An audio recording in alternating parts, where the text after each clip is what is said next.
Nababahala ang mga otoridad sa pagdami ng mga minor de edad na maagang nabubuntis sa bansa. 88% ang bilang ng mga estudyanteng nagda-drop out dulot ng maagang pagbubuntis.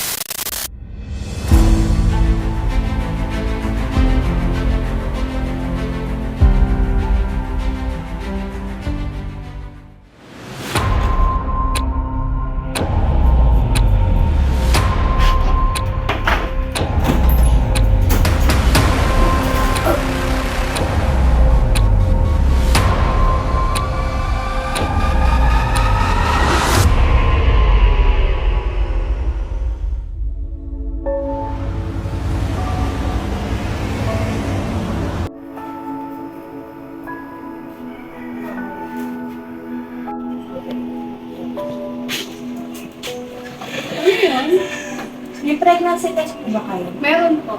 Magkano? 50. Isa po. Ingat ka.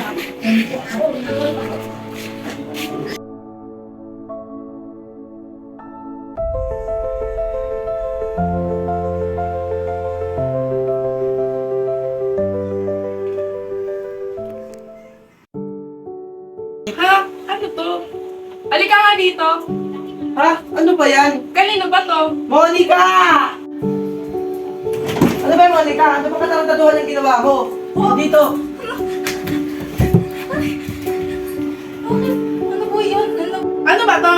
Sa'yo ba yan?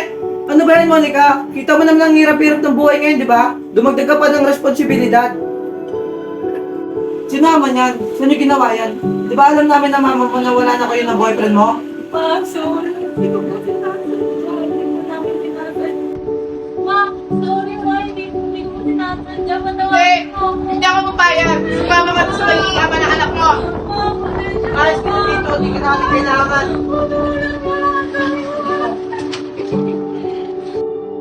Lumayas ka na. Huwag ka nang babalik dito ha. Hindi na babagay sa'yo.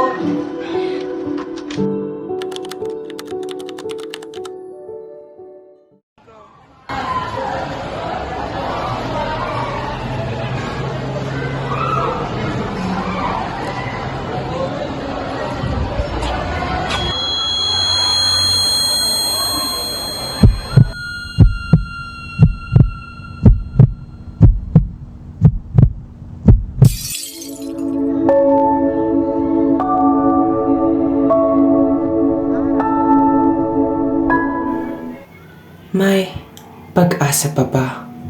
O susuko na? Dirty? Wait lang. Kailangan kita makausap. Ano naman? Bakit? Buntis ako, Dirty. Hanap buntis. Buntis ako. Ikaw ang ama. Ako, Dirty. Ha?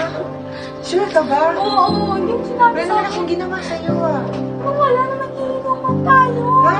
Bakit tropa ko yun? Anong tropa? Sinungaling ka. Tinatanggi mo Hindi sa'yo akin yan. Sa'yo Umalis to. ka. Nak, ang kapal ng mukha mo. Totoo nga, mga manloloko at mapaglaro ang lalaki. Sa una lang sila magaling. Sa una lang.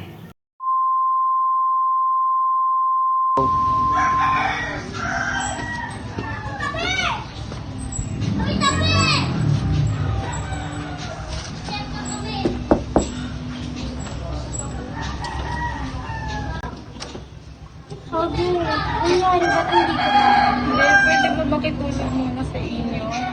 Pinalayas kasi ako ni mama at papi. Bakit? Nangyari? Ikaw napasok ka muna.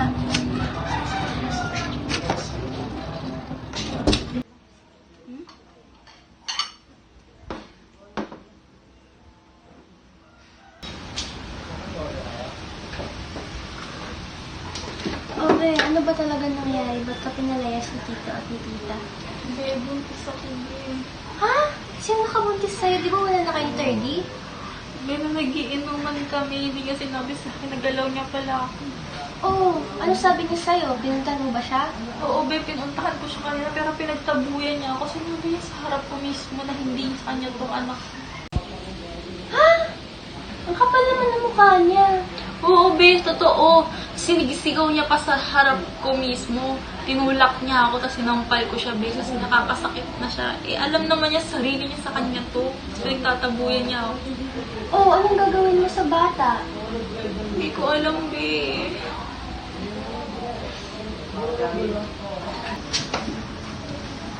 Paano magagawa natin yan ng paraan? Hindi. Hindi dapat natin sukuan ang buhay na ito. May mga tao pang naniniwala sa atin at may mga taong naghihintay ng kapatawaran natin.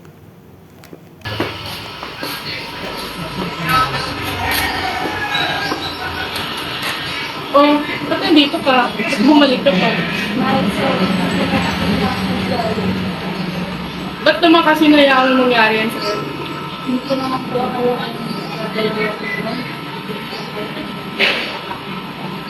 Sige, alika rito. Pag-usapan natin.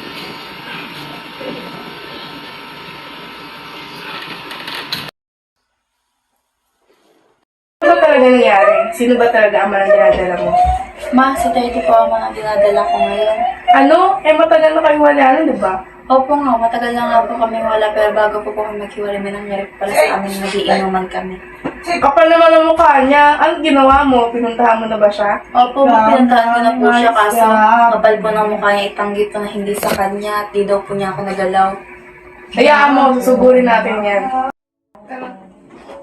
Sabi nga nila, acceptance is the key. Pero, I guess, tama naman yun. Ma, salamat po sa pagsama sa amin sa clinic.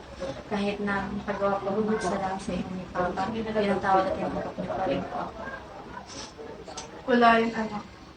Alam ko, Talis, magsulitan kita. Kaya kahit anong mangyari sa akin, iingatan at alagaan ka. Thank you, Ma. Good